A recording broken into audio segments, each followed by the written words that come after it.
Bismillahirrahmanirrahim. Assalamualaikum warahmatullahi wabarakatuh. Innal hamdalillah nahmaduhu wa nasta'inuhu wa nastaghfiruh wa na'udzu billahi min syururi anfusina wa sayyiati a'malina. Man yahdihillahu fala mudhillalah wa may yudlil fala hadiyalah. Asyhadu an la ilaha illallah wahdahu la syarikalah wa anna Muhammadan abduhu wa rasuluhu la nabiyya ba'd. Jamaah yang dirahmati oleh Allah Subhanahu wa taala, kita kembali diizinkan oleh Allah untuk mempelajari fikih muamalah maliyah dari buku Harta Haram Muamalat Kontemporer, yang mana pada kajian pagi ini, waktu duha ini, membahas hukum berkaitan dengan saham. Semoga kajian kita ini selalu diberkahi oleh Allah Subhanahu wa taala, mendapatkan ilmu yang bermanfaat. Allah mudahkan kita untuk mengamalkannya, dan Allah jadikan ini sebagai amal saleh bagi kita. Di antara yang makin marak di zaman kita sekarang ini, berbagai cara untuk mengembangkan harta, menginvestasikan harta. Seiring dengan perkembangan komunikasi dan perkembangan teknologi, memudahkan bagi kita untuk mencari harta, untuk mengembangkan harta. Maka banyak tawaran-tawaran yang kita temukan, apakah bentuknya aplikasi atau lainnya, yang menawarkan kepada kita untuk berinvestasi, untuk mengembangkan harta. Mereka menawarkan pengumpulan dana dari masyarakat, yang mana menjanjikan adanya pertambahan dari uang yang kita serahkan tersebut. Maka berbagai macam bentuk kontrak-kontrak yang digunakan, dan sudah menjadi tabiat manusia ketika memiliki harta berlebih dari kebutuhannya, pasti ingin mengembangkan lebih lagi. Itu semua manusia pasti begitu. Memang Allah menciptakan manusia tersebut sangat mencintai harta. Allah mengatakan, wa tuhibbunal mala hubban jamma. Kalian sangat-sangat mencintai harta. Kemudian juga Rasulullah SAW mengatakan, lau kana libni Adam wadiyani min dhahabin labtagha salisahuma. Seandainya anak Adam sudah memiliki harta berupa emas, memenuhi dua lembah kepemilikan emasnya, pasti akan tetap mencari untuk memenuhi lembah yang ketiga. Ya, bayangkan saja bagaimana seorang yang memiliki emas yang begitu banyak, 2 lembah. Permisalan Nabi SAW, bukan hanya 85 gram, 100 gram, ya. Dalam artian, ketika kita memiliki kelebihan harta sedikit saja, lebih besar keinginan kita untuk menambahnya lagi. Karena permisalan Nabi, walaupun seseorang sudah memiliki harta banyak berupa emas, tetap saja dia akan mencari pertambahan, bagaimana hartanya berkembang. Dan itu tidak ada masalah selama yang melakukannya adalah orang soleh, yang mana Rasulullah SAW mengatakan, ni'mal malu, yaitu lil mar'is soleh, sebaik-baik harta ketika dimiliki oleh orang yang soleh, yang dalam mencarinya orang yang soleh mengerti hukum-hukum Islam dan dia amalkan dalam mengembangkan hartanya tersebut. Dia pelajari dahulu. Misalkan ingin menginvestasikan dalam pembelian saham atau surat-surat berharga yang lainnya. Mungkin sekarang kita belum kepikiran, karena masih pendapatan kita masih kalah dengan kebutuhan. Suatu ketika pendapatan kita sudah melebihi kebutuhan kita, mulai berpikir bagaimana yang lebih ini bertambah, dan ada tawaran untuk investasi, beli saham, apalagi di zaman sekarang tidak seperti dahulu. Sekarang saham pun bisa dengan harga minimal mulai dari 50.000. Ya, kita sudah bisa membeli saham.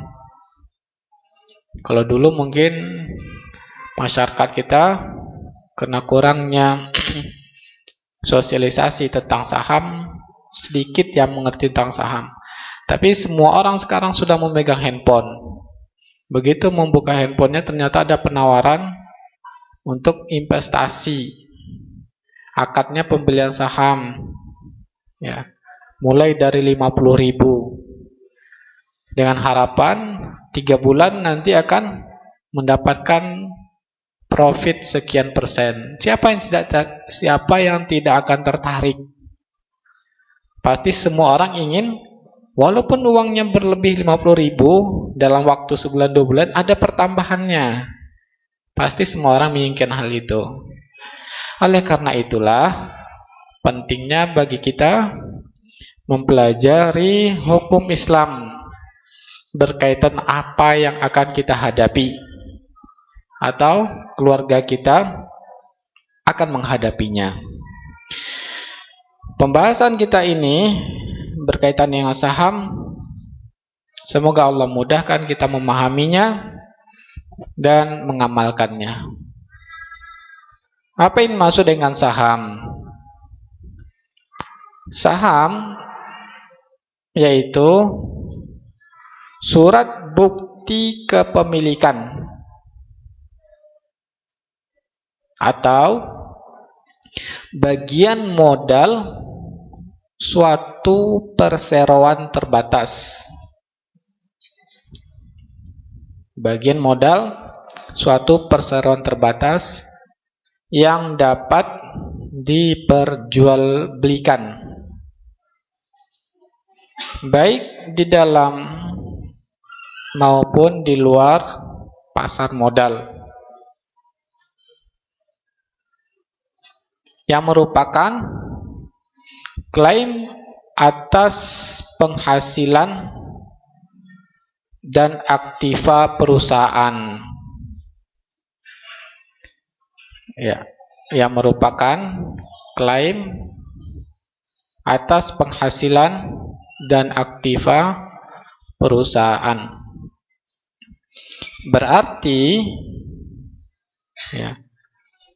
Dengan membeli saham, kita menjadi memiliki aset, memiliki modal yang kita ikut sertakan dalam suatu usaha. Yang mana usaha tujuannya adalah mencari keuntungan. Kalau kita sudah memiliki bukti kepemilikan saham tersebut, kita berhak mengklaim sebagian sesuai dengan nominal saham kita dari keuntungan usaha tersebut. Ya, kita berhak mendapatkan keuntungannya.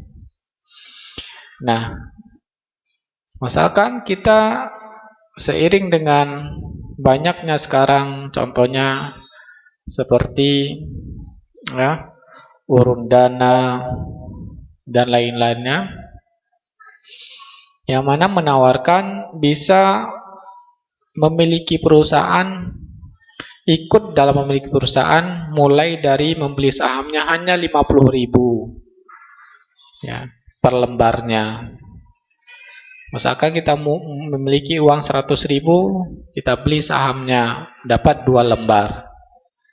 Jika usaha itu berkembang, mendapatkan untung, maka kita mendapatkan bagian dari keuntungan tersebut.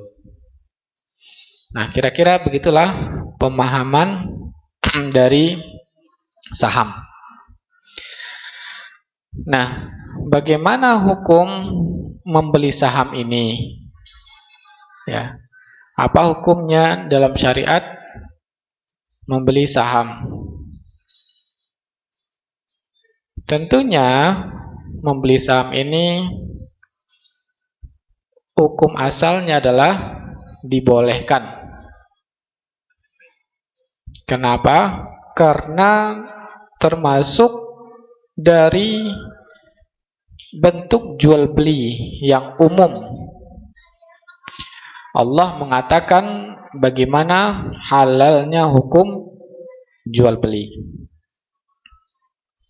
Wa ahallallahu al-bai'a wa harrama riba. Allah menghalalkan jual beli dan mengharamkan riba.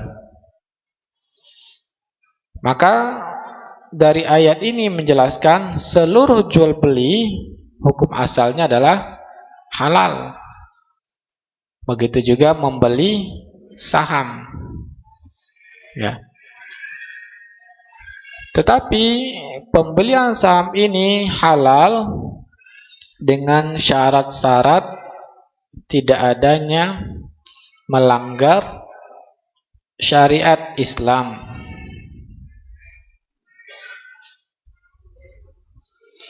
Apa saja syarat yang harus kita penuhi supaya boleh membeli saham tersebut? Ya. Yang pertama, sebetulnya syarat-syarat berikut ini hanya rincian dari 3 kaidah yang sudah kita pelajari. Kaidah pertama yaitu apa? Selama tidak ada ada unsur kezoliman. Yang kedua, selama tidak ada unsur gharar, yaitu ada pihak yang diuntungkan dan ada yang dirugikan, ya, atau sesuatu yang tidak jelas dalam saham tersebut, atau selama tidak adanya unsur riba. Nah, oleh karena itu, kalau kita lebih rincikan, dijelaskan oleh para ulama dalam berkaitan membeli saham ini, selama ya saham tersebut bukan saham perusahaan yang ada kegiatan haramnya, ya, atau membantu dalam melakukan suatu kegiatan yang haram. Nah, ini yang pertama. Ya. Jadi perusahaan tersebut yang kita beli sahamnya bukan perusahaan yang melakukan kegiatan yang haram atau ikut tolong-menolong dalam kegiatan yang haram. Apa contoh yang diharamkan di dalam Islam? Contohnya yaitu Allah mengharamkan khamar. Maka tidak boleh kita membeli saham dari perusahaan yang membuat khamar. Ya. Atau contoh yang lain, Allah mengharamkan rokok. Ya. Apa dalilnya rokok itu halal? Wala taqtulu anfusakum innallaha kana bikum rahima. Jangan kalian membunuh diri kalian, sesungguhnya Allah menyayangi kalian. Nah, kita lihat iklan rokok, apa iklannya? Rokok dapat membunuhmu. Berarti ini yang diiklankan rokok. Kalau rokok itu membunuh kita. Allah melarang kita, jangan kalian bunuh diri kalian. Menunjukkan rokok ini sesuatu yang diharamkan. Dan tidak boleh seorang muslim membeli saham dari perusahaan yang membuat rokok. Ya. Atau perusahaannya ini membuat alat-alat, mesin-mesin. Tetapi alat-alat ini, mesin-mesin ini untuk membantu produksi yang diharamkan.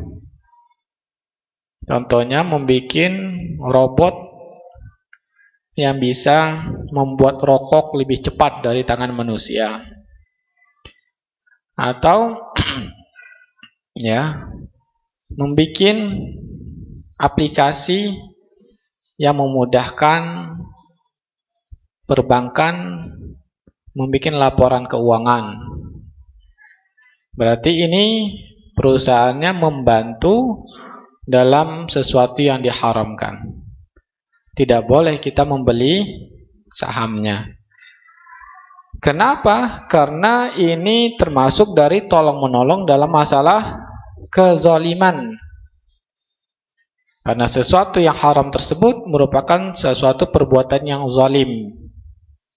Kita sudah mengetahui ya bahwa zalim itu pengertiannya melanggar perintah Allah Subhanahu wa taala. Jadi Allah mengharamkan yang tadi kita sebutkan, berarti itu termasuk kezaliman. Berarti kita membantu melakukan suatu kezaliman, bermaksiat kepada Allah Subhanahu wa taala. Yang kedua, syaratnya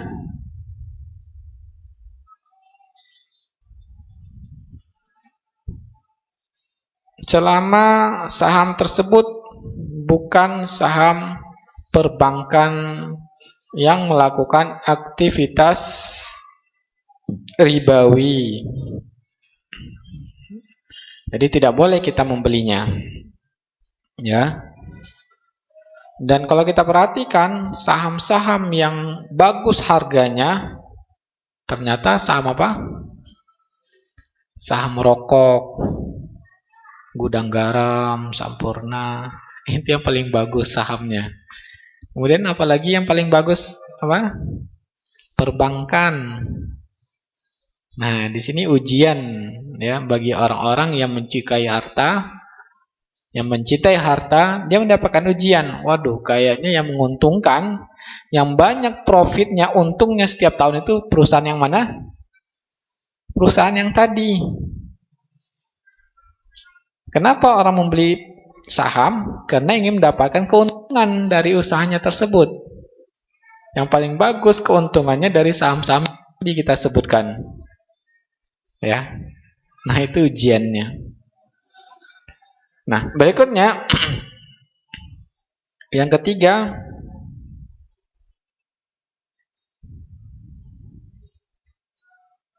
nah,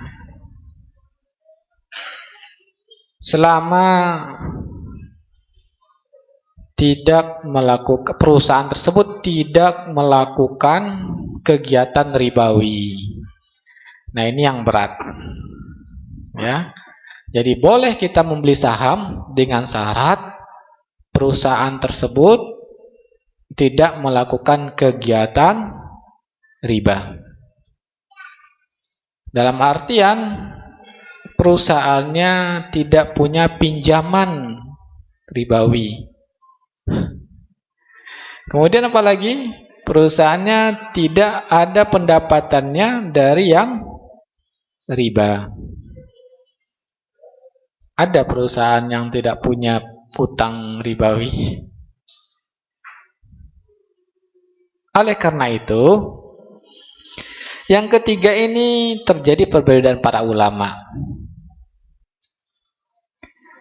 Majma' Fikih dan juga Dewan Fatwa Kuwait mengatakan tidak boleh sama sekali membeli saham perusahaan yang melakukan kegiatan riba.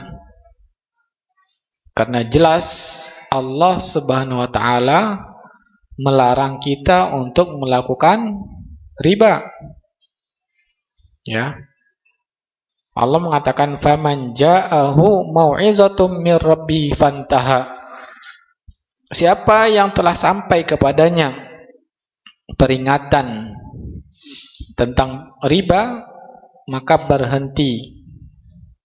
Juga Allah mengatakan wadharu ma baqiya minar riba. Tinggalkan oleh kalian sisa-sisa riba. Ayat-ayat Al-Quran jelas memerintahkan untuk berhenti dari melakukan riba. Dengan demikian tidak boleh kita membeli saham yang perusahaannya memiliki pinjaman atau hutang dengan cara riba, atau pendapatannya ada yang riba. Contohnya di antara pendapatannya menyimpan uang di bank konvensional, sehingga ada apanya? Ada bunganya. Nah, ini juga ada pendapatan dari riba.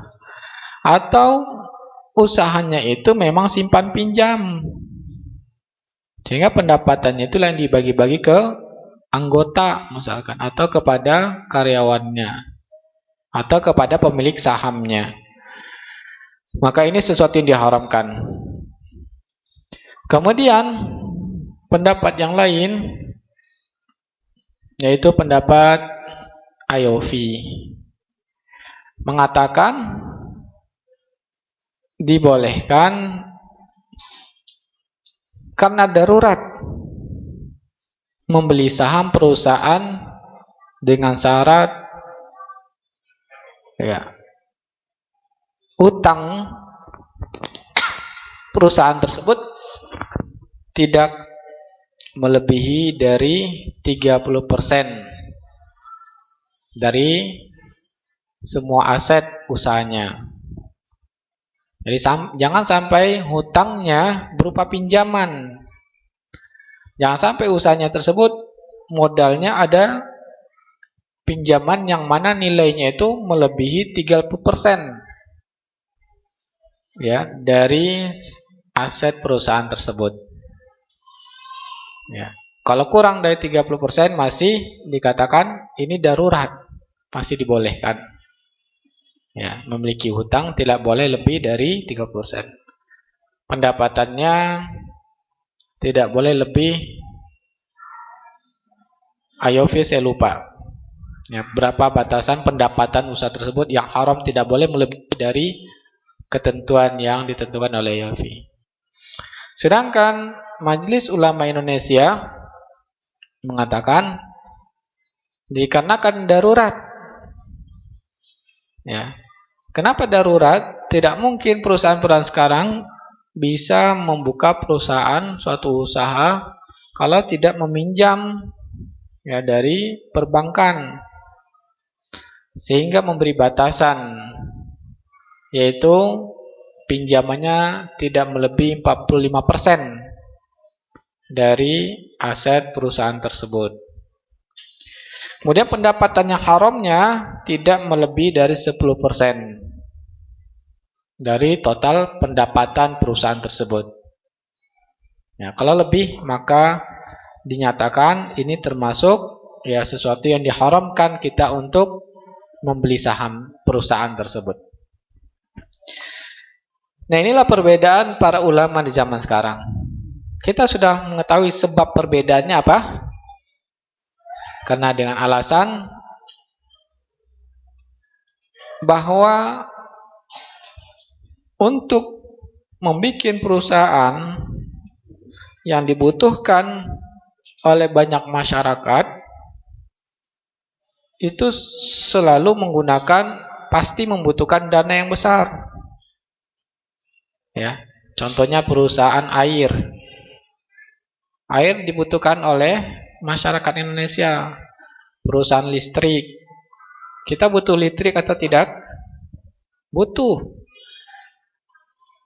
Tidak bisa hanya uang-uang yang ada di masyarakat. Jelas? Karena untuk membuat pembangkit listrik yang sangat besar. Ya, sampai triliunan. Untuk membuat jalan membutuhkan dana yang triliunan. Yang memiliki uang itu hanya siapa? Perbankan. Ya, perbankan yang memiliki uang tersebut. Sehingga bentuknya perusahaan ini adalah darurat untuk memenuhi kebutuhan orang banyak. Ya, sehingga karena darurat. Karena di zaman sekarang ini air, listrik itu sudah menjadi kebutuhan pokok bagi kita. Ya. Terutama di kehidupan perkotaan.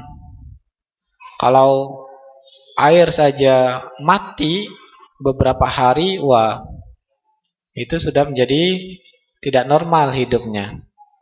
Ya. Nah, begitu juga dengan listrik. Kalau sempat listrik mati berapa hari saja, maka semua usaha akan mengalami gangguan. Jadi ini sesuatu kebutuhan yang sangat mendasar sehingga darurat. Dengan demikian, ya, perusahaan ini darurat meminjam ya, karena memang untuk memenuhi kebutuhan orang banyak. Padahal usahanya halal atau tidak? Halal. Karena perusahaannya adalah usaha yang halal. Tapi untuk melakukannya itu adalah sesuatu yang darurat. Oleh karena itulah Majelis Ulama mengatakan batasannya berapa? 45%. Tidak melebihi 45%. Kalau lebih dari 45% berarti itu sudah dinyatakan perusahaan tersebut sesuatu yang tidak bisa tawar-menawar, haram kita beli sahamnya. Ya. Kalau masih di bawah 40% masih halal kita membeli sahamnya. Baik. Terus mana yang kuat dari ketiga pendapat ini? Nah, kira-kira mana yang kuat? Semuanya punya alasan. Para ulama tentu pasti ada alasan untuk menyimpulkan suatu hasil fatwanya. Maka wallahu ta'ala alam, ya,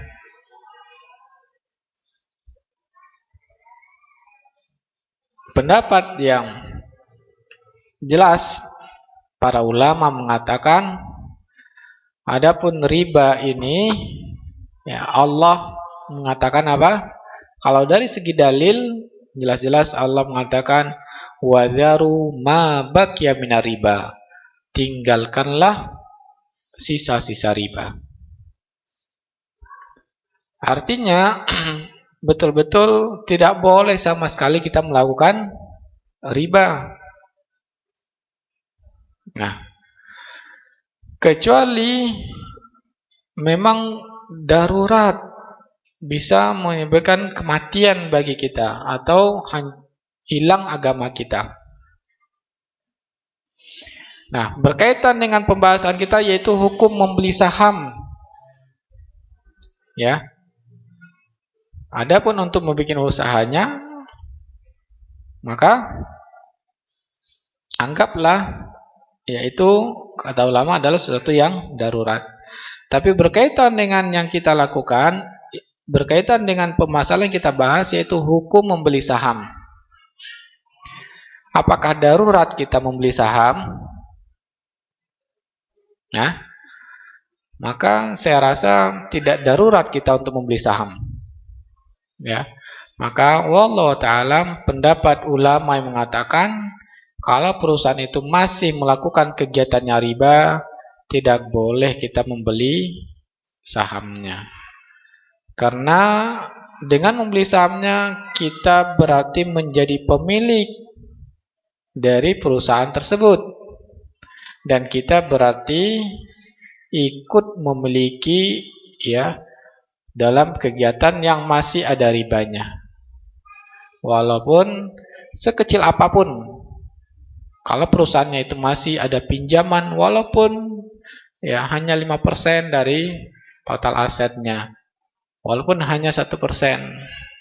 Karena apa? Karena para ulama mengharamkan bunga walaupun sekecil apapun, bunga bank. Yes. Misalkan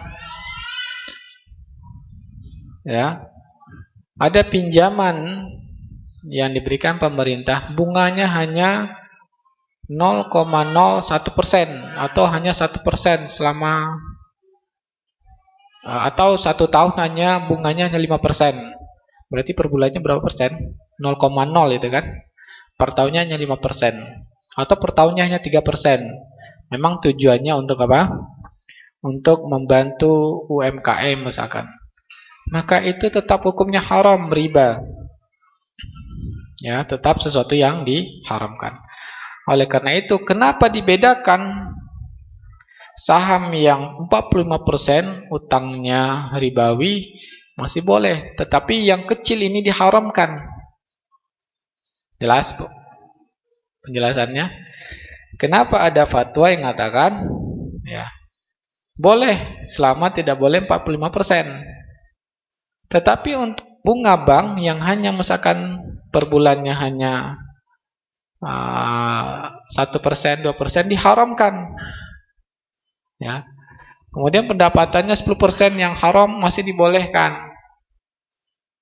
Padahal pendapatan dari ini hanya sedikit, di bawah 10% tapi diharamkan. Maka wallahu ta'ala sesuatu yang haram itu Allah katakan apa? Wa ma nahakum anhu fantahu. Dan apa yang telah diharamkan kepada kalian maka berhentilah. Karena sesuatu yang Allah haramkan itu betul-betul berbahaya. Maka kita wajib berhenti. Tidak boleh sama sekali ada alasan apapun. Dari segi dalil jelas ini tegas ya bahwa kuatnya pendapat yang mengatakan tidak boleh kita membeli saham yang masih melakukan kegiatan ribawi. Walaupun hanya misalkan pinjamannya 5%, 1%, 2%. Ya, karena Allah mengharamkannya, wajib kita berhenti, tinggalkan. Ya, kalau sempat kita kerjasama di orang, ternyata ya di dalam ADRT perusahaannya tersebut menyatakan membolehkan meminjam di bank konvensional untuk modalnya, dan memang dilakukan, ya, untuk modal mengembangkan usaha meminjam dari bank konvensional dengan cara ribawi. Maka berhentilah, keluar dari kepemilikan tersebut, jual sahamnya. Kalau tidak, maka wallahu ta'ala kita termasuk ya orang yang melakukan sesuatu yang diharamkan oleh Allah Subhanahu wa taala. Setelah kita mengetahui bagaimana hukum membeli saham, ya, apa saja yang dilarang saham untuk kita beli, Maka jelas ya, di antaranya juga tidak boleh membeli saham perusahaan yang melakukan kegiatan yang gharar seperti asuransi. Ya, tidak boleh kita membeli saham-saham perusahaan yang melakukan sesuatu yang gharar. Contohnya perusahaan asuransi. Tadi kita sudah katakan, kebanyakan ya saham-saham yang ya ini pembagian dividennya besar, keuntungannya selalu naik tiap tahunnya. Siapa yang tidak tergiur dengan keuntungan membeli saham tersebut? Tetapi Allah mengharamkan, maka kita adalah berhenti. Nah, kemudian ternyata saham itu banyak bentuknya. Ada diantaranya dinamakan dengan saham istimewa. Apa yang dimaksud dengan saham istimewa? Dan bagaimana hukumnya di dalam Islam menurut penjelasan para ulama? Supaya kita memahami pelajaran ini terhindar ya dari melakukan kegiatan yang berikut ini, jika seandainya diharamkan. Yang dimaksud dengan saham istimewa yaitu saham dengan hak istimewa menurut ketentuan dalam anggaran dasar. Ya, jadi dalam anggaran dasar perusahaan tersebut, saham ini dijelaskan memiliki keistimewaan. Bagian dari nominal uangnya ini memiliki keistimewaan. Contohnya yaitu prioritas dalam dividen, ya. Jadi dalam pembagian keuntungan usaha, saham ini yang didahulukan diberikan. Dia yang diutamakan untuk diberikan dari dividen.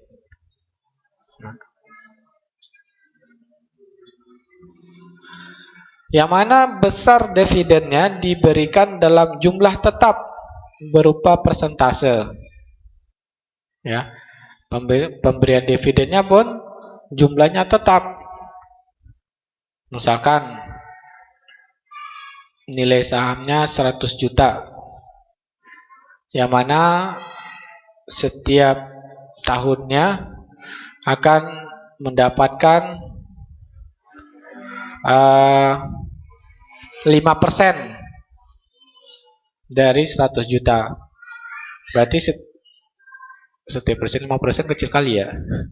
Mendapatkan 30% setiap tahunnya dari keuntungan. Bukan dari keuntungan, tapi dari total dari nominal sahamnya. Berarti setiap tahun mendapatkan 30 juta. Ya. Nah, jadi dari keuntungan itu 30 juta diberikan dulu pada saham ini. Nah, inilah bentuk contoh keistimewaan pada saham tersebut.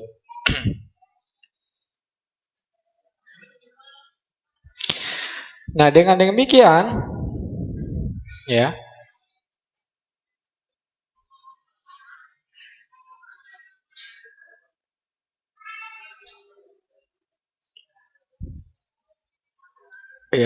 sedangkan atau contoh yang lain,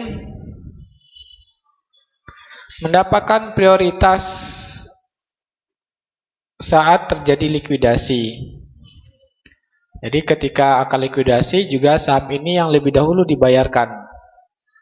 Ya, karena sudah misalkan akan dicairkan, akan ditutup perusahaan ini, sehingga yang mana dulu dikembalikan sahamnya ini. Yang dicatatkan dalam ADRT, jika terjadi likuiditas penutupan, ya pencairan seluruhnya akan ditutup, maka yang pertama kali dikembalikan adalah saham ini. Nah, ini contoh-contoh prioritas dalam saham. Nah, ini namakan dengan saham istimewa. Ya. Maka bagaimana hukumnya di dalam Islam? Maka ini hukumnya diharamkan. Karena apa? Karena pemegang saham mendapatkan dividen dengan persentase tetap. Ya, persentasenya tetap. Nah, ini mungkin sudah pernah kita jelaskan. Bukan hanya saham istimewa ini saja. Ya. Bisa jadi dalam penawaran, kalau ini kan tertulis dalam ADART-nya bahwa saham ini akan mendapatkan keuntungan tetap setiap bulannya. Mendapatkan dividen tetap setiap bulannya. Nah, walaupun tidak tertulis, terkadang ada pernyataan dalam promosi yang menawarkan kepada kita penawaran pembelian saham misalkan. Ya, silakan misalkan kita membaca sebuah iklan yang mana menawarkan bisa melakukan pembelian saham mulai dari 5 juta. Ya. Kemudian apa yang kita dapatkan setiap bulannya mendapatkan dividen yaitu 3% dari total saham yang dibeli. Ya. Berarti kalau kita membeli 5% misalkan ya. Kalau kita membeli misalkan total sahamnya 100 juta, berarti kita mendapatkan setiap bulannya berapa? 5 juta. Maka ini juga ya sering kita dapatkan. Silakan investasi pada kami yang mana kami akan berikan bagi hasil yaitu 5% dari uang yang disetorkan. Atau yang ditentukan oleh beragamnya yang ditentukan oleh masing-masing investasi. Nah, ini adalah sesuatu yang diharamkan. Ya, karena apa? Karena persentasenya tetap dari modal. Yang mana ya berarti terjamin tidak akan mengalami kerugian. Ya, karena dalam pernyataannya dalam pernyataan sertifikat saham tersebut ya akan mendapatkan setiap bulan sekian persen. Berarti uang kita terjamin dan keuntungannya juga terjamin. Padahal ya keuntungan tersebut mau untung mau rugi usaha realnya dengan adanya pernyataan tersebut dia tetap mendapatkan 3% dari total yang diserahkannya. Maka ini hukumnya sama dengan bunga. Berarti ini adalah hutang piutang ya yang mendapatkan bunga. Karena realnya usaha itu keuntungannya bisa naik bisa turun. Yang dibolehkan di dalam syariat pembagian keuntungan tersebut ya berdasarkan persentase dari keuntungan bukan dari modal. Saya ulangi lagi. Pembagian keuntungan dalam syariat Islam yaitu persentase dari keuntungan bukan dari modal. Sehingga nominalnya tidak tetap, tergantung dari berapa pendapatan keuntungan ketika pembagian hasil. Nah, contohnya sekarang keuntungannya misalkan hanya 100 juta. Maka misalkan dibagi 3, bagi 2 misalkan 50-50. Maka ya pihak A mendapatkan 50 juta, pihak B mendapatkan 50 juta. Kemudian terjadi berikutnya pembagian keuntungan berikutnya, ternyata keuntungan hanya 60 juta. Berarti turun keuntungan mendapatkan berapa? 30-30. Jelas? Nah, itu yang dibolehkan dalam syariat. Tapi kalau dinyatakan dalam kerjasama atau dalam pembelian saham, nominal tertentu dari modal, berarti ini pasti tetap. Walaupun rugi perusahaannya tersebut, ya, misalkan keuntungannya sedikit, tapi sudah disepakati bahwa dia tetap mendapatkan persentase dari yang diserahkan. Misalkan 5 juta, maka dia mendapatkan 5 juta. Ya, terus begitu. Berarti ini sesungguhnya apa? Bunga, bukan dividen dari keuntungan, bukan bagi hasil dari keuntungan. Maka ini sesuatu yang diharamkan dalam Islam. Kemudian kenapa diharamkan? Karena modal menjadi terjamin. Ya. Karena modal menjadi terjamin. Dengan adanya pernyataan bahwa jika likuidasi maka sahamnya dikembalikan. Pernyataan pengembalian modal ini berarti akalnya hutang piutang. Jelas? Menjamin bahwa modalnya kembali berarti ini adalah akalnya hutang piutang. Kalau investasi tidak boleh adanya penjaminan modal kembali.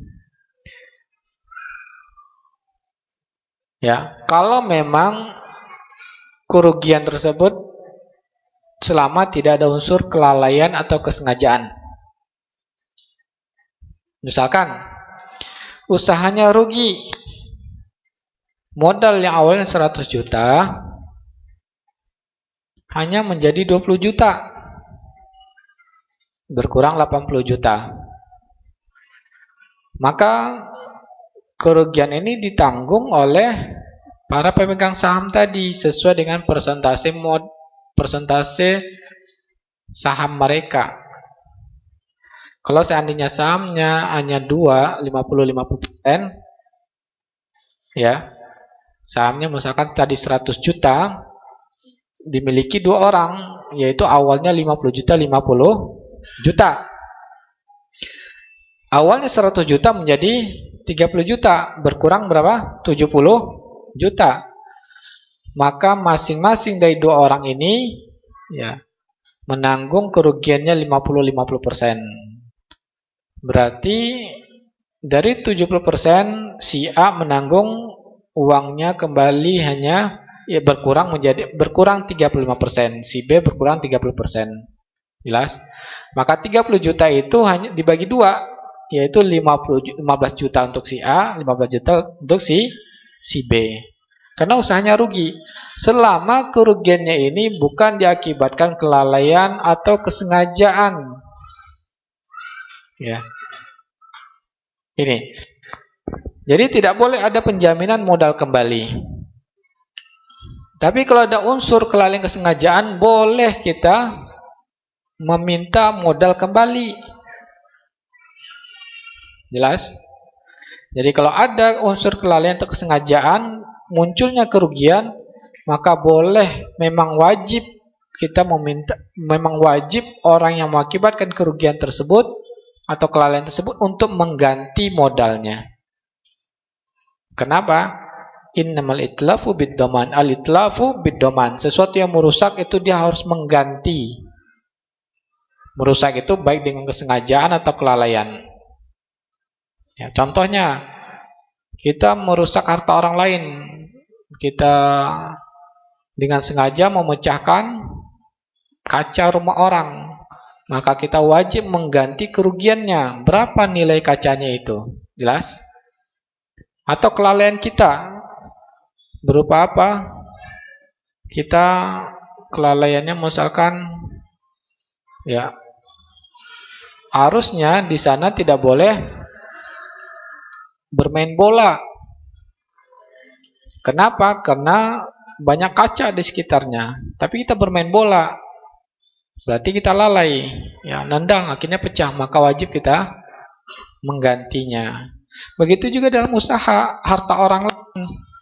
Kalau ada unsur kesengajaan, kita misalkan mengelolanya melanggar aturan yang berlaku di perusahaan tersebut, berarti sengaja muncul kerugian, wajib menggantinya. Atau lalai, sudah ada aturan dalam melakukan usaha ini, diatur, tapi kita lalai untuk mengerjakannya, maka muncul kerugian, maka akibat dari kerugian itu yang muncul dari kelalaian tersebut wajib menggantinya. Tambahan berikutnya, dibolehkan bagi orang yang memiliki modal meminta jaminan atas kerugian yang disebabkan kelalaian atau kesengajaan. Bisa dipahami? Misalkan ada orang yang ingin kerjasama dengan kita berikan modal, dia akan mengelolanya. Tetapi kita minta kepadanya, saya khawatir kamu tidak amanah, kamu sengaja merusak harta saya. Saya khawatir kamu lalai dalam usaha ini, tidak amanah. Oleh karena itu, saya ingin kamu menyerahkan jaminan harta kamu.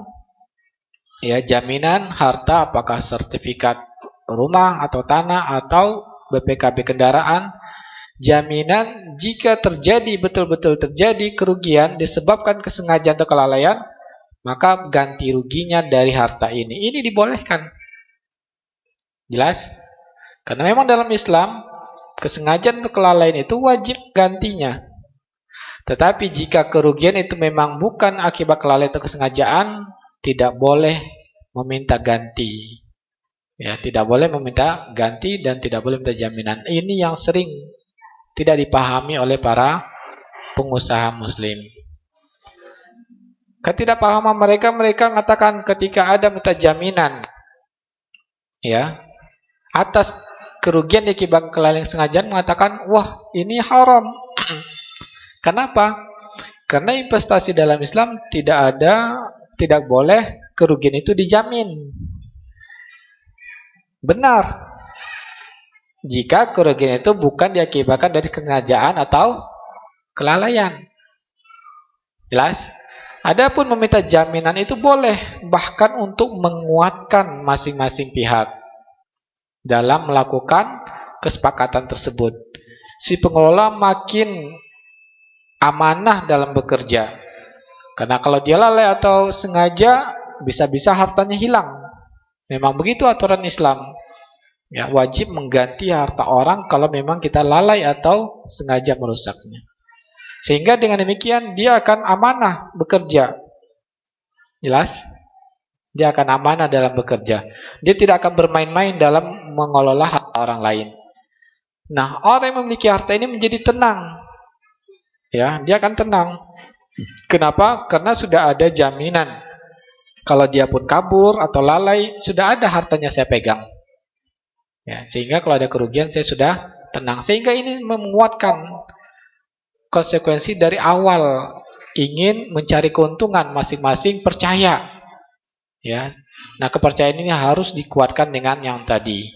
Nah, ini dibolehkan dalam syariat, bahkan dianjurkan. Ya, bahkan dianjurkan. Ini harus kita pahami karena banyak kesalahan dari kaum muslimin menganggap meminta jaminan atas kerugian yang disengaja atau kelalaian ini tidak boleh. Nah, itulah pentingnya laporan keuangan dalam usaha. Ya. Sehingga dengan laporan keuangan tersebut kita bisa menilai, oh ini lalai atau sengaja. Tapi kalau tidak ada laporan keuangannya, bagaimana kita akan menilai ini lalai atau sengajanya? Ya. Nah, ini adalah bentuk rincian dari teknis dalam kerjasama dalam Islam. Intinya, ya, tidak boleh modal itu terjamin. Tidak boleh terjamin ya selama kerugiannya itu tidak diakibatkan kelalaian atau kesengajaan. Tapi kalau kelalaian dan kesengajaan, modal itu boleh dijamin untuk diganti. Ya, dibolehkan untuk dijamin untuk diganti karena akibat dari kelalaian kesengajaan. Ini adalah fatwa Majma' perkumpulan ya ulama fikih yang diadakan oleh Oki pada tahun 1992, berbunyi tidak boleh menerbitkan saham istimewa.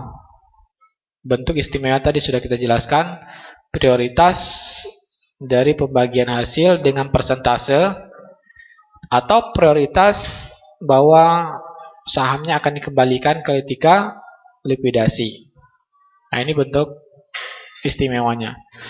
Pemegang yang mendapatkan hak jaminan dari emiten penerbit bahwa modalnya tidak akan berkurang serta mendapat dividen dalam jumlah tetap. Nah, ini hukumnya haram. Ya, tidak boleh itu artinya apa? Hukumnya haram.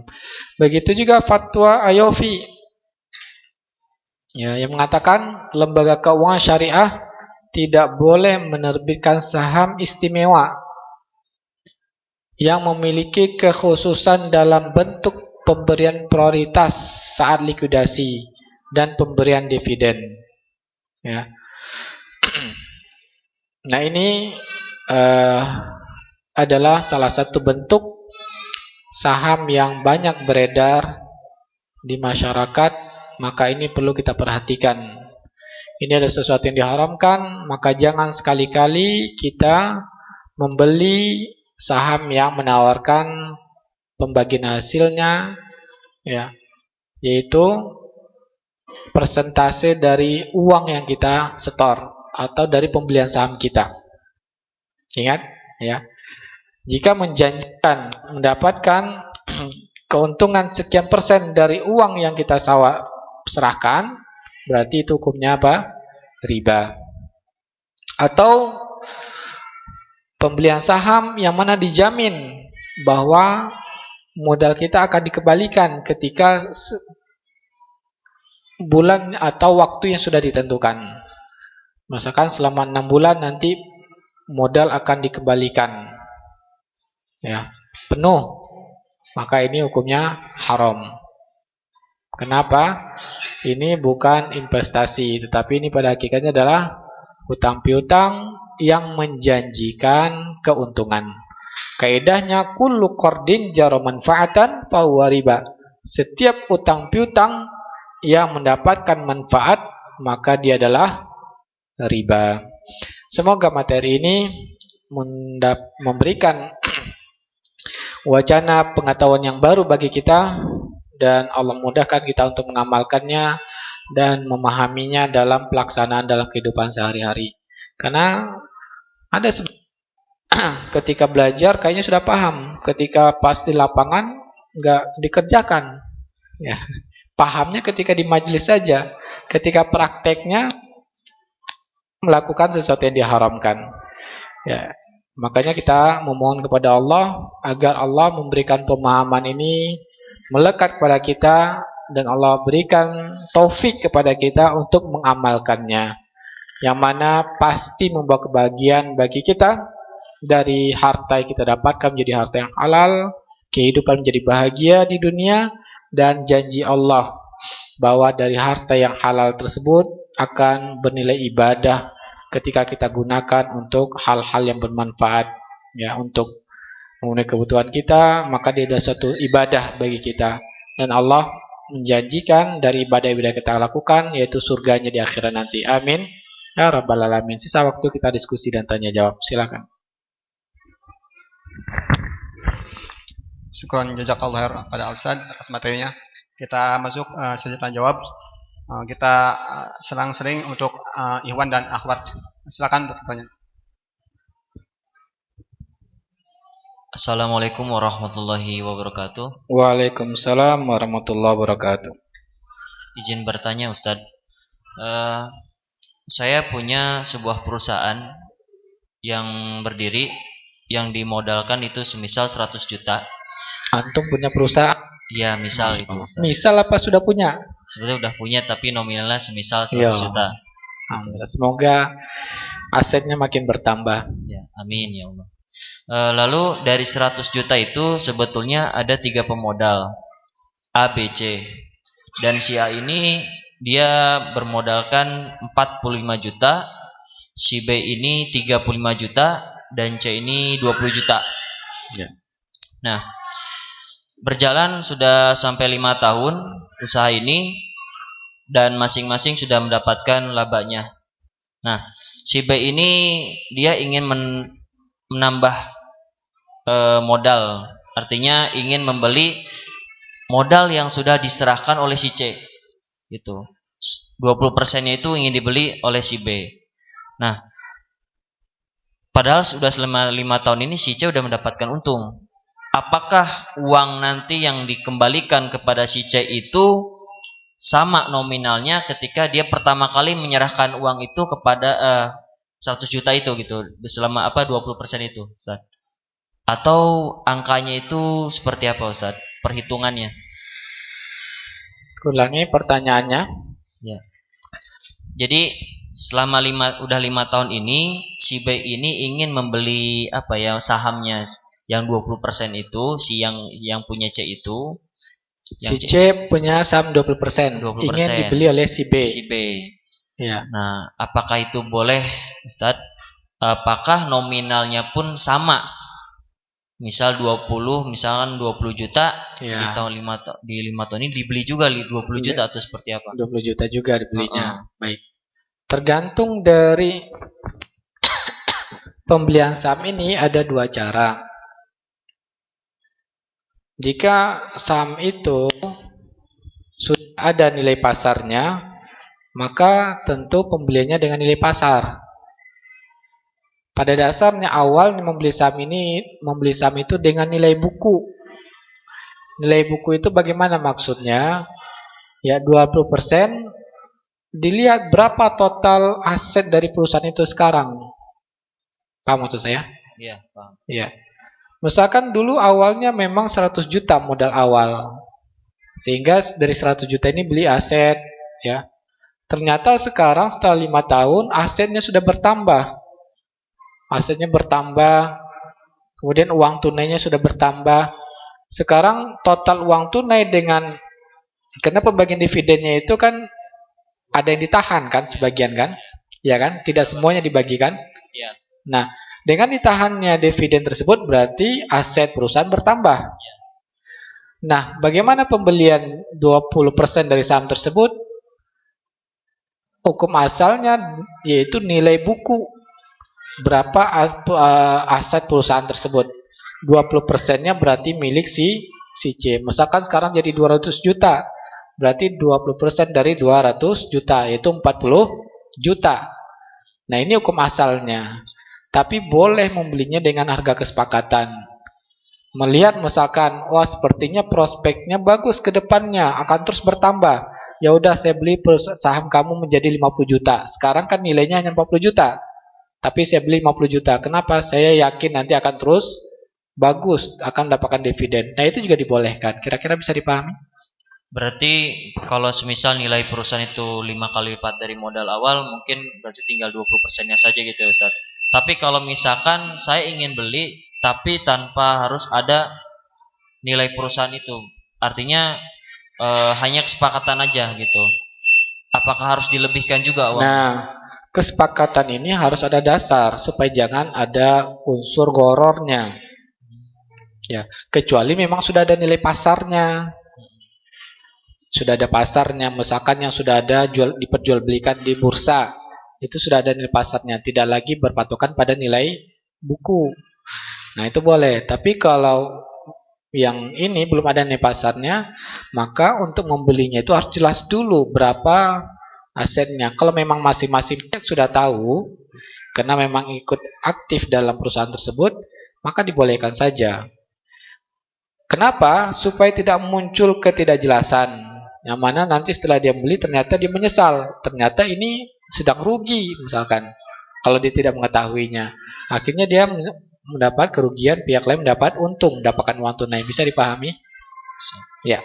Tapi harus tetap berdasarkan itu ya, Ustaz. Nilai buku. Nilai buku ya. Iya. Berapa? Dihitung aset perusahaan itu berapa sekarang? Atau perkiraan. Perkiraan. Ya. Tapi kalau nggak pakai itu, nggak dari nilai buku, bisa nggak ya, Ustaz? Jatuh takut goror juga ya? No, berarti usahanya ini pencatatannya nggak bagus berarti. Ya, misal kayak gitu. Iya. Ya, kalau memang masing-masing pihak sudah mengerti, artinya aktif dalam mengelola, dia tahu tidak ada yang ditutup-tutupi, boleh saja. Berarti dia paham. Berarti dia membeli itu dengan analisa. Paham maksud saya? Ya. Analisa dia, oh berarti ini kayaknya saya masih untung membelinya, tidak dirugikan. Nah itu boleh. Syukron Ustaz. Afwan. Intinya jangan sampai membeli sesuatu yang tidak jelas, sesuatu yang goror. Kalau dia tahu maka boleh. Allah Ta'ala. Ya. Untuk memberikan hadiah berarti silakan. Masya Allah. Semoga usaha antum makin berkah dengan hadiah ini. Ya, dari pertanyaan antum. Silakan untuk Ahwat yang ingin bertanya. Ya, siapa yang ingin dapat hadiah juga biar usahanya makin berkembang? Silakan. Hadiahnya apa ini?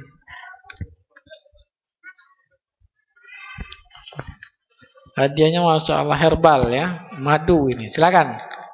Assalamualaikum warahmatullahi wabarakatuh, Pak Ustadz. Waalaikumsalam warahmatullahi wabarakatuh. Ana mau tanya tentang investasi lebah madu. Misal kita kasih modal 1.200.000, terus kita dikasih 1 kotak pemeliharaan lebah. Nah, selama 3 bulan kita dapat keuntungan 400.000 setiap per bulannya. Apa hukumnya Pak Ustadz dari keuntungan itu?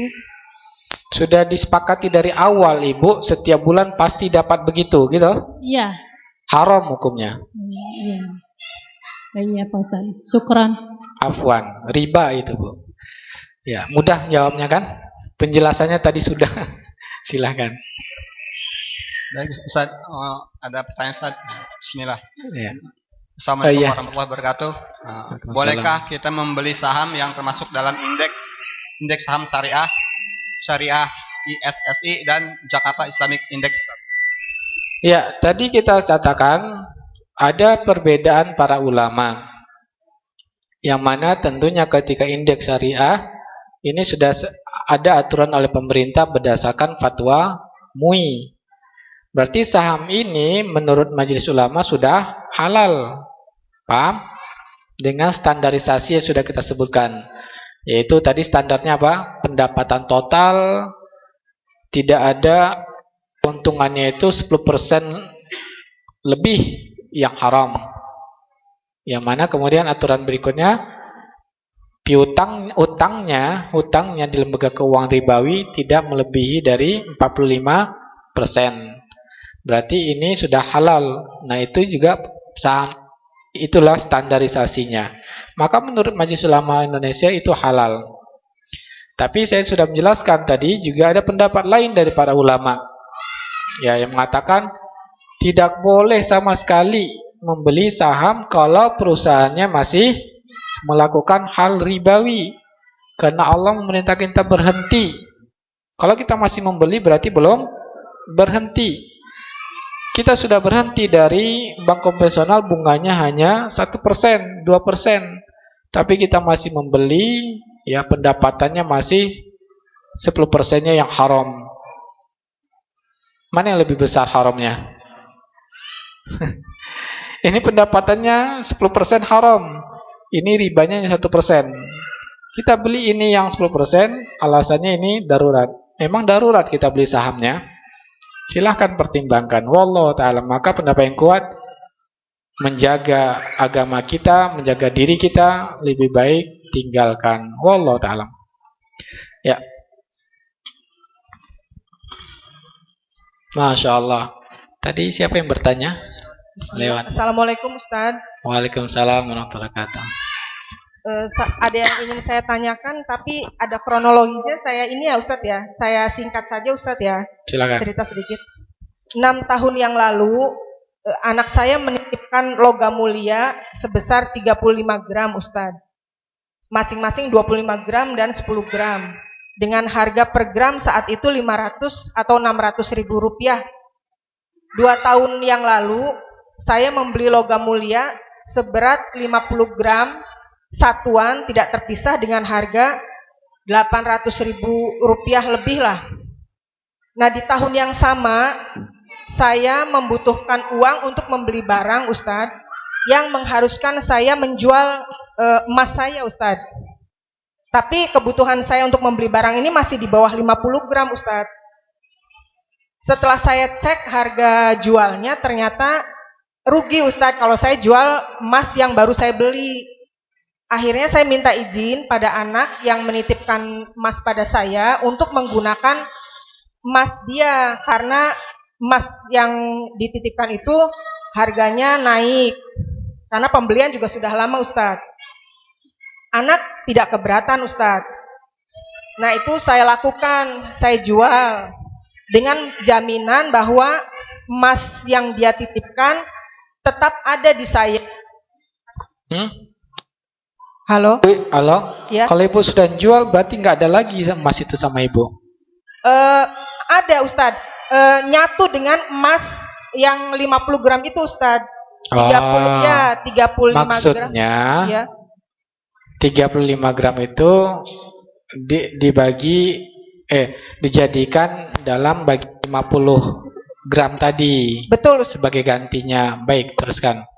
Nah, dalam waktu hari-hari ini anak saya membutuhkan uang dan berniat menjual emas yang dititipkan ke saya. Ya. Nah, anak saya menawarkan. Saya bilang, "Iya nanti mamah jual ininya Kak, emasnya." Anak saya menawarkan, "Mamah mau emas lagi atau uang?" Karena kalau dijual kan jadi uang tuh Ustadz. Ya. Nah, saya berpikir saya ingin emas sih Ustadz 15 gram. Tapi saya juga takut juga.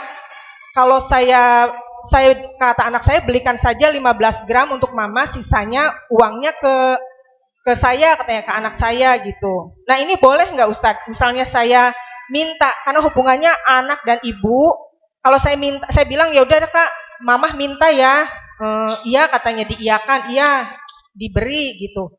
Kalaupun saya minta begini, ini kalau boleh saya minta dikasih, ini termasuk yang minta-minta yang diharamkan nggak Ustadz?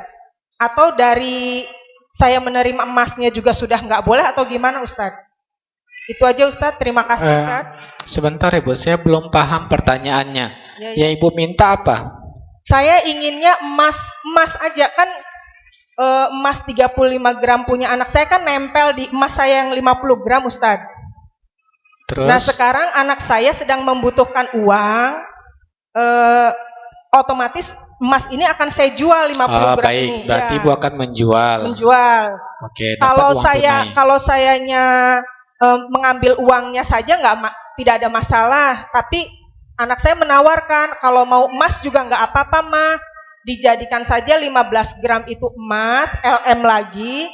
Nah sisa uangnya ke anak saya kan gitu. Cuman saya khawatir ini tidak boleh Ustadz, karena dari awal juga kan kalau saya minta pada anak saya, minta deh mamah minta, anak saya memberi, ini termasuk minta-minta yang diharamkan nggak Ustadz?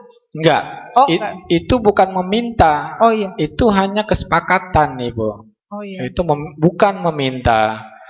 Itu memang hak Ibu, ya, hak Ibu. Jadi bukan meminta-minta, karena memang hak Ibu kan 15 gram emas. Iya, cuman dalam mendapatkan hak 15 gram emas itu memang caranya hanya dijual. Dijual, iya. Iya.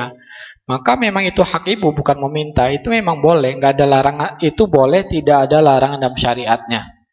Tapi otomatis nilai uang untuk anak saya itu berkurang Ustadz, dibelikan emas 15 gram itu. Sementara kan anak saya tadinya waktu nitipkan ke saya karena dijual harganya lebih murah gitu Bu ya? Iya Ustadz. Nah kemudian menambah lagi uang anak tadi, sehingga dia menambah pakai uangnya sendiri, begitu ya? Oh tidak. Kok tidak?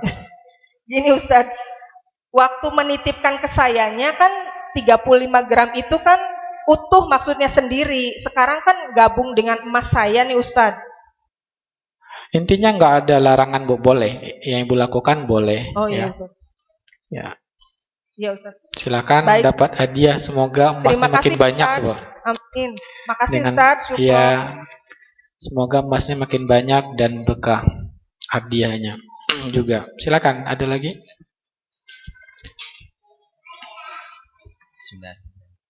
Ustadz, bila dalam sebuah usaha itu ada beberapa investor, tetapi pembagian hasilnya itu dibagi secara berbeda-beda dengan beberapa pertimbangan. investor pertama mendapatkan bagi hasil lebih besar dikarenakan dia investor yang ikut andil ketika awal-awal perjuangan. Ya. Nah, kemudian setelah berjalan ada yang berminat mau menambahkan investor yang berikutnya. Ya. Dan kita sepakati silahkan dengan catatan mendapatkan bagi hasil yang lebih kecil dibanding dengan investor yang lebih awal. Apakah itu diperbolehkan, Ustaz? Kesepakatan kerugian bagaimana? Tetap dibagi sesuai sesuai besarnya ini kerugian. Jadi artinya Kok sebesar kerugian? Adanya kerugian ini dibaginya bagaimana? Muncul kerugian, membagi kerugiannya seperti apa? nah itu terus terang belum karena alhamdulillah belum terjadi. Kenapa yang dipikirkan hanya untung? Ruginya nggak dipikirkan. Pada ruginya itu yang jadi masalah. Kalau untung tidak masalah, ya dibagi terserah kesepakatan. Tapi rugi itu yang harus ada kesepakatannya berdasarkan saham. Seperti apa Ustadz bila ada kerugian? Biar sesuai misalkan. Ya, seperti apa ketentuan syariat tentang kerugian. Maka sampaikan kepada orang yang ingin membeli saham bahwa kerugian kamu akan menanggung sebesar persentase saham kamu. Itu yang harus dia tanggung. Misalkan, ya nggak apa-apa, saya untungnya kecil. Ya, nggak apa-apa karena kalian yang membangun.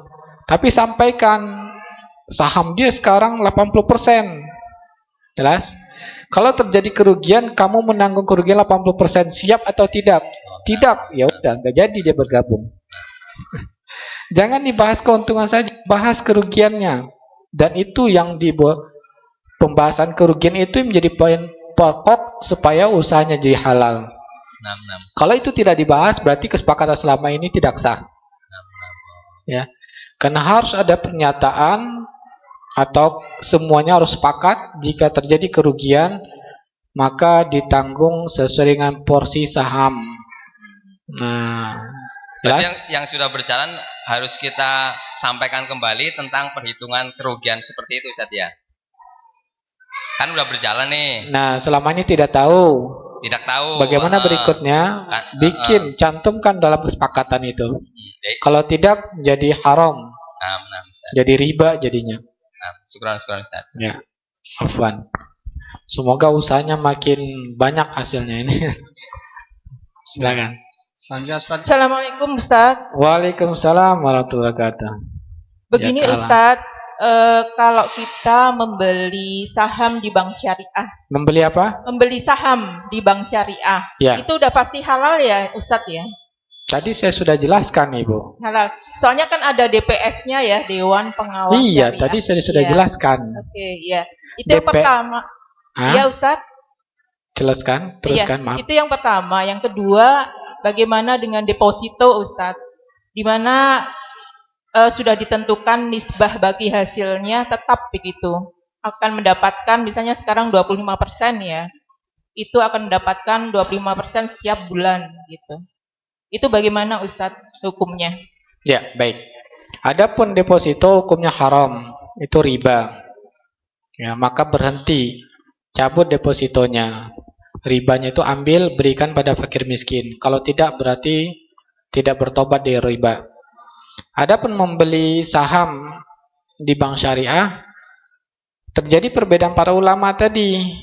Menurut MUI halal, menurut Majma' Fiqih dan Fatwa Kuwait dan ulama-ulama komentar lainnya haram hukumnya jika masih usahanya perusahaan tersebut ada pinjaman ribawinya atau pendapatan riba yang haramnya, ya. Sebesar apapun tetap dia diharamkan. Wallahu ta'alam. Kira-kira Ibu pilih yang mana? Terserah Ibu. Karena yang menanggung atas amalan Ibu juga diri sendiri.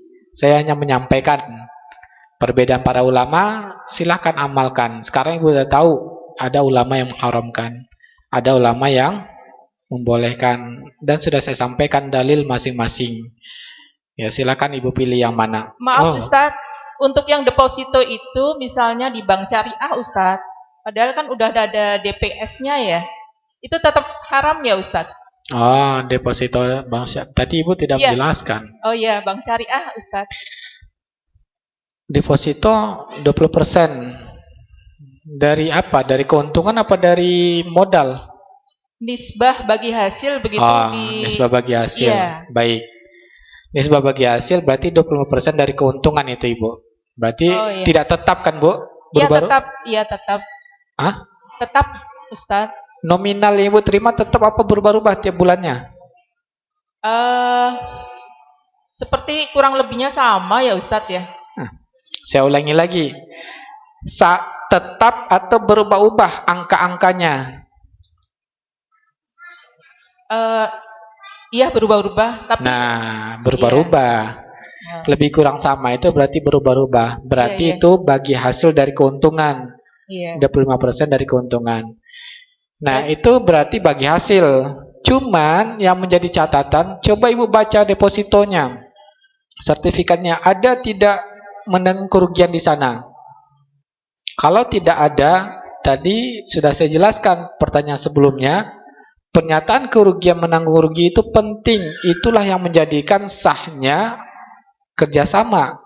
Kalau tidak ada pernyataan siap menanggung rugi, mazhab yang mengatakan kesepakatannya batal, menjadi akad utang piutang. Jelas? Nah, inilah subhatnya. Subhat yang ada pada praktek lembaga keuangan syariah. Tidak ada pernyataan menanggung rugi, padahal itu harus dicantumkan supaya menjadi sah kerjasamanya. Kalau tidak menjadi akad utang piutang, yaitu ada penjaminan uang kita akan dikembalikan. Hanya dibagi untung saja, kerugiannya tidak dibahas. Tadi yang sudah kita jelaskan, kerugian itu harus disepakati, harus ada tertulis, harus ada disebutkan. Kalau tidak pernah disebutkan, berarti yang dipahami apa? Pasti uangnya kembali, berarti itu akannya utang piutang. Dapat untung setiap bulannya, berarti menjadi apa? Ada subhat ribanya di sana. Maka wallahu ta'ala lebih baik ya. Dengan demikian, dengan tidak ada minta, saya ingin ada tulis di sini pernyataan saya siap menanggung rugi. Nah, itu supaya dia halal. Kalau tidak, ya terserah Ibu. Sudah saya sampaikan bahwa ulama mazhab mengatakan yang 4 batal akad kerjasamanya. Jadilah itu keuntungan dari utang piutang, maka lebih baik wallahu ta'ala diambil ya, dan itu disalurkan kepada disalurkan kepada saham-saham yang tadi sudah kita jelaskan, yang tidak ada usaha haramnya, juga tidak ada ribanya kalau ingin mendapatkan keuntungan. Ya, adapun yang dilakukan tersebut ada subhatnya. Wallahu ta'ala. Ya. Baik Ustaz, mungkin ini terakhir Ustaz karena terbatasan waktu. Ya. Bismillah. Silakan Ibu, semoga depositonya makin banyak yang halal. Amin Ustaz. Amin. Assalamualaikum warahmatullahi wabarakatuh. Pertanyaan, bagaimana hukumnya jika kita mengumpulkan modal untuk usaha dengan ketentuan 1. Anggota mendapatkan 40% dari keuntungan, 2. Pengelola 60% dari keuntungan, dan anggota secara modal tidak sama, apakah pembagian keuntungannya tetap sama 40% atau disesuaikan dengan besarnya modal yang disetor? Jazakallahu khairan. Disesuaikan dengan saham yang disetor masing-masing anggota. Pertama dibagi 2 dulu, 60% untuk pengelola, 40% untuk seluruh anggota. Pembagian pada anggota ya disesuaikan dengan saham mereka. Kalau sahamnya ini ternyata dari total dana terkumpul 5%, maka dia mendapatkan 5% dari 40 tadi. Nah, kalau sahamnya 10% dari total dana terkumpul, maka dia dari 40 itu mendapatkan 10%. Begitu cara baginya. Ya. Silakan, enggak ada ya. Baik Ustaz, karena keterbatasan waktu, kita tutup kajian hari ini.